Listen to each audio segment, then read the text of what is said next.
Ladies and gentlemen, this is India Tonight, and I'm Sumita Kareer. This is a show that deep dives into the biggest stories of the day. In fact, over the next 30 minutes, we'll be taking you through the top stories that we're tracking here on ET Now on India Tonight. So let's first then begin with some news coming in from the United States, where core consumer prices in the country have risen 0.2% in June. That's slightly below expectations. In fact, this has marked the fifth consecutive month of core CPI being lesser than the anticipated number. In fact, a sharp drop in car prices have also helped offset the rising costs on tariff-hit goods. In fact, on an annual basis, the core CPI was up by 2.9%. That is in line with analysts' expectations. In fact, speaking of consumer prices on a month-on-month basis, well, that also remains in line with analysts' expectations and have risen by 0.3% on an annual basis. They have risen above expectations at 2.7%. In fact, those are the numbers, the snapshot of U.S. consumer prices. June month-on-month, the actual number that's come in is at a 0.2, and the expectation was at a. Meanwhile, there's another development that has happened on the oil front. Well, OPEC has said that the global economy may perform better than expected in the second half of the year despite trade conflicts, and refineries' crude intake would remain elevated to meet the uptick in summer travel. And that's going to help support the demand outlook. In fact, in a monthly report, the Organization of the Petroleum Exporting Countries, or OPEC, left its forecast for global oil demand growth unchanged in 2025 and 2026 after reductions in April, stating that the economic outlook remains robust. Let's then also put a spotlight on Q2 earnings of some U.S. global banking giants. The world's largest bank, JP Morgan Chase, puts out a record revenue at $44.9 billion, which, though 11% is lower on a year-on-year basis, has exceeded the street's estimates.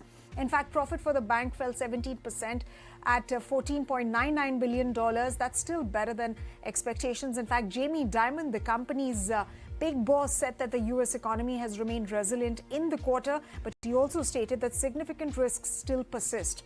If you look at Wells Fargo, well, that's another bank which has posted better than expected revenue and profit numbers, but the lender has trimmed its interest income guidance for the year, and they expect it to be roughly in line with the 2024 level of $47.7 billion. Now, when it comes to commentary, well, CEO Charlie Scharf has said that activity levels are steady even amidst risk. Meanwhile, BlackRock's earnings were also above estimates. In fact, earnings per share for the company have stood out. It was higher than the forecast of 13% to come in at $12 per share. Revenue for BlackRock was up. It was 13% up on an annual basis. And now the final banking major, which reported its earnings today, well, Citi's Q2 earnings also topped estimates. Net income for the bank climbed 25% on a year-on-year basis, and revenue for the bank was also up by 8% in the same period. And on that note, let's take a look at how Wall Street is shaping up. Well, on the back of all of these macro developments, whether it is the CPI number or the earnings of some of the major banks, well, on the back of that data, Wall Street is opened mostly higher, with the S&P 500 and Nasdaq both hitting record highs again. Gains, meanwhile, have been led by tech stocks, with Nvidia jumping another 5% in its early trade after CEO confirmed that the United States has gotten clearance to sell advanced AI chips to China. Meanwhile, as of now, let's look at the live levels that we are seeing on Wall Street as of now. Well, the Dow Jones, in fact, is seeing a bit of correction. It's down by 200 points. The Nasdaq, like I said, is trading in the green territories, up by 150 points in trade. The S&P 500 is also making modest gains of almost 8 points. But definitely there is some sort of positivity with respect to the inflation numbers, the CPI numbers that have come in. In fact, they've increased 0.3% month on month, putting the annual inflation rate at 2.7%, and that has matched analysts' expectations. In fact, let's talk about all of these developments and, of course, the U.S. markets now with Santosh Rao, the head of research and partner at Manhattan Venture Partners, who's now joining us live on this broadcast. Thank you very much, Mr. Rao, for joining us and taking out time to speak with us here on ET Now.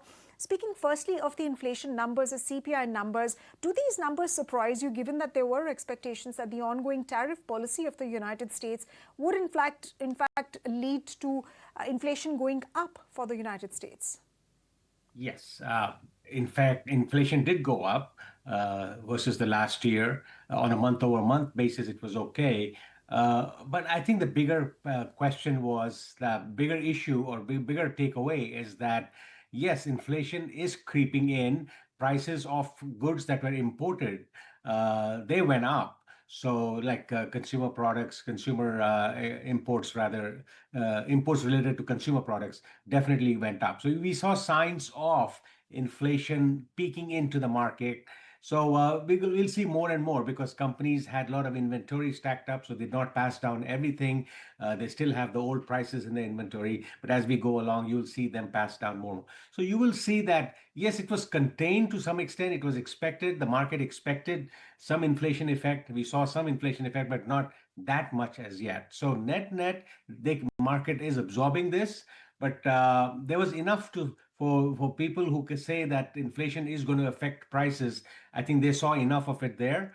And the other side of the equation that said that inflation is not going to affect anything, I mean, the tariffs is not going to affect anything, they also had a little bit of something to cheer about because it did not go up much. So you don't know which side of the equation you're in. But either way, I think there is definitely tariff coming into the markets, and people are feeling will feel the pinch more and more as we go along, and that will hold the Fed back a little more.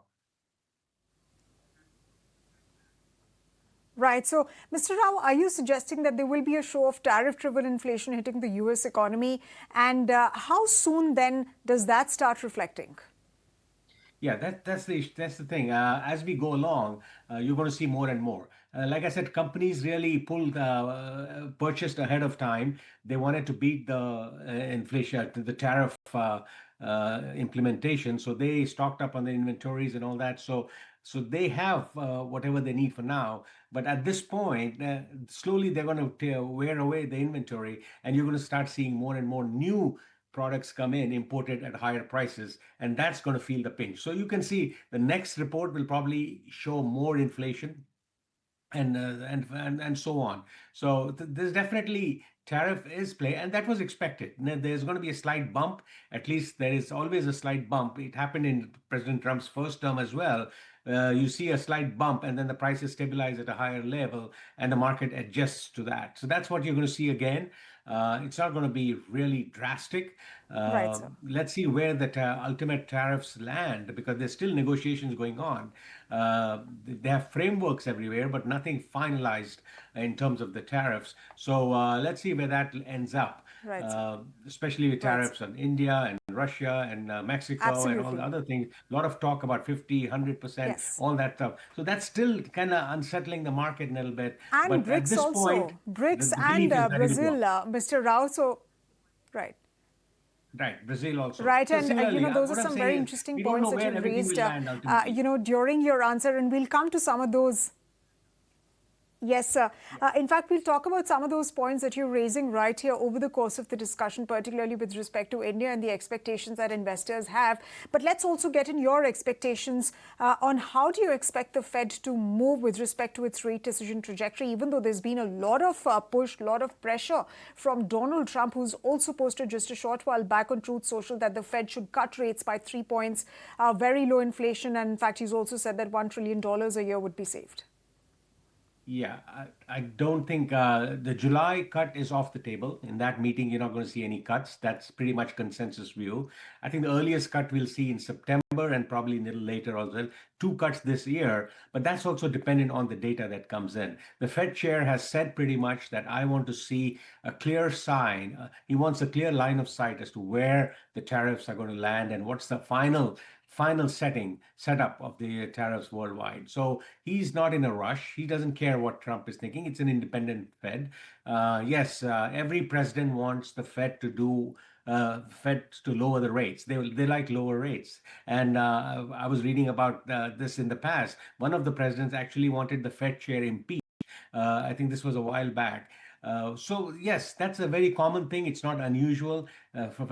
Trump is going to do what presidents have always done, but the Fed chair is pretty serious about his intention. He has a committee. It's not just him alone. They believe that they don't want to get ahead of any tariffs effects. They're going to wait and see. They don't want any back and forth like raising and lowering and low. They want one steady decrease rather when it comes to that. So I think that's where they're heading. They may get that after the next report, because we'll have two months at least of inflation reports, and we'll have a better sense of the trajectory, the line of sight as to where the prices are going. So I think at that point he'll do it. Meanwhile, the job market is holding up, jobless claims are holding up, things like that. The sentiment is okay. So things like that. So I think unemployment rate is pretty low. So all that is good. The fundamentals are good. It's only the pricing that he's worried about. And once he sees that, maybe in the next report, yeah, he will start lowering it in September. You'll see the first cut in September. Right, and which is why you said that, the more, the point about inflation rising, that will become much more prominent due to Donald Trump's tariff-related policies. But moving on, Mr. Rao, when we talk about the US markets, what's the biggest misconception that you think that markets have in the current environment, and what are the big triggers looking ahead? Yeah, I think the biggest fear that the market has was the inflation. Is it going to slow down demand? Is it going to slow down growth? That was the biggest concern, and that's why people were holding back. And now you have a little bit of catching up going on with the portfolio managers, because the market is just yeah, it's just going up, and they don't want to be left behind. So at this point, it's really, it's very dicey. And don't forget, September, October is the worst month for any year in terms of the stock market. You always see a swoosh down and then an up later on. So I don't think, and it's a slow market. It's a slow month, it's summer month, so it's a very dicey market. So don't go by the stock market, because that's kind of has its own dynamic. But overall, in terms of the sentiment, I think the market is still cautious. They don't know where Trump is going, but they are actually more comfortable with him. They believe that he has good instincts. He's doing the right thing. There's a lot of tariff money coming in. And I was listening to one congressman today. He said for the first time they actually had a surplus in the budget because of the tariff money coming in. So, yes, it has benefits. Let's see how far it goes, how much we can get, Right. and to the extent that it settles at a higher pace, at a higher rate, and every country is okay with that, and more tariff money comes in. That's good for the treasury. That's good for the budget in terms of the economics of the country, and Right. that's going to be seen as net positive for the whole Right. economy, and the market will rally towards the year end. So, but we Right. just need to wait 1 or 2 months Right. to really get a better Right. sense of where the tariff talks are going and where the prices are going, and then we can really see a line of sight to the to the end of the year, where prices where the market should rally very well. At this point, the fundamentals of the economy are still good. Right, sir. Right, sir. The fundamentals of the economy, as you're suggesting, are still good, but it remains to be seen when the actual impact of these tariffs, which go into effect from August 1, that starts showing on the US economy, and whether there is a slowdown or not, that remains to be seen, Mr. Rao. And ultimately, the markets will, of course, be moving according to the outcome of this tariff policy of the President of the United States. But when we see Wall Street, I mean, the biggest contribution actually has come in from the Magnificent Seven. But do you think these companies can sustain this momentum on the back of chips and, of course, AI, given the fact that the US trade war with China is still not over? Yeah, it's not over, but yesterday we got some good news. I think they have approved NVIDIA to ship their high-end chip to China. I think that agreement, that ban was removed. So that's a good sign. That's why you're seeing NVIDIA rally up today. Chip stocks are rallying up today. So I think I think the market is beginning to understand that when Trump talks, don't take that as the final word. He's open to negotiations. He's a deal maker. He'll go back and forth. He'll do what suits him, and he's the ultimate deal maker, he's always bragged about.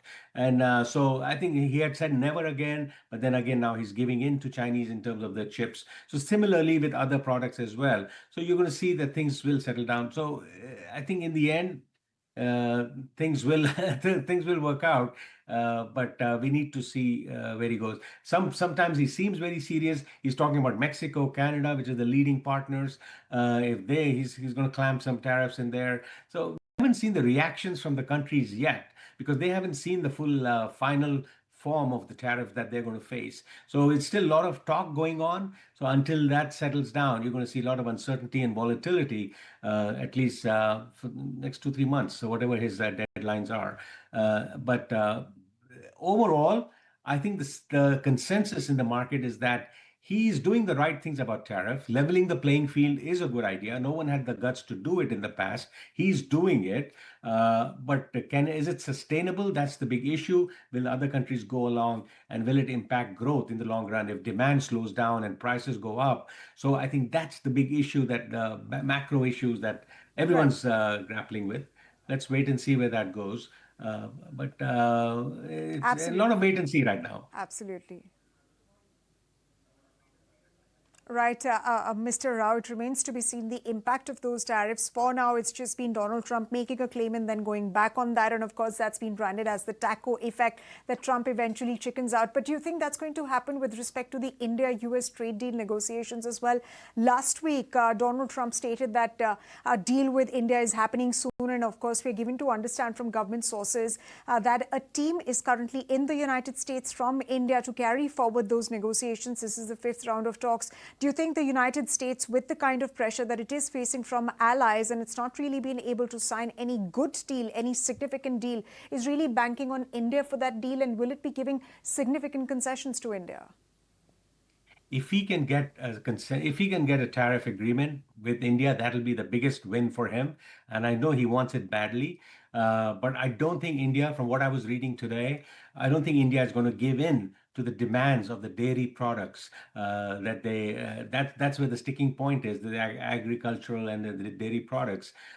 We have certain requirements based on religious sentiments, with nationalism and all that stuff. So I don't think India is giving up there. So what they might do is do a mini victory, like just do the non-tariff, like the easy ones out, put it in one bucket and try to get a deal out there. And then the sticky ones probably push out. That's what I heard one senior executive say, senior administration official say, that it might be two buckets. So I think that's what he will do ultimately, because India seems very adamant. They've been in this country for a long time, and still no progress on that end. There's some progress on some other parts, but not on the dairy and all that, because that's an absolute no-no. India does not want to cross the red line there. Does not want US to cross that red line. So I think that's where the sticking point is. I don't know how that will be settled. Both are deal makers. Indians are great deal makers as well. And Trump has admitted it's very tough to do deals with India because they're very smart. That's what he says. And then, of course, Trump is Trump. So he will continue to debate. He'll continue to put pressure. But in the end, India is too big a market. So they will come to a middle ground. They get an off ramp, declare victory for now in certain aspects, but keep the sticky points to the later on and see if they can come to a consensus there. Absolutely, Mr. Rao. And India has been putting up a strong stance with respect to, like you said, protecting some of its sectors on which there cannot be any negotiations, there cannot be any compromise. On that note, thank you very much for joining us live on this broadcast. Appreciate you taking the time out. Thank you. Thanks for having me.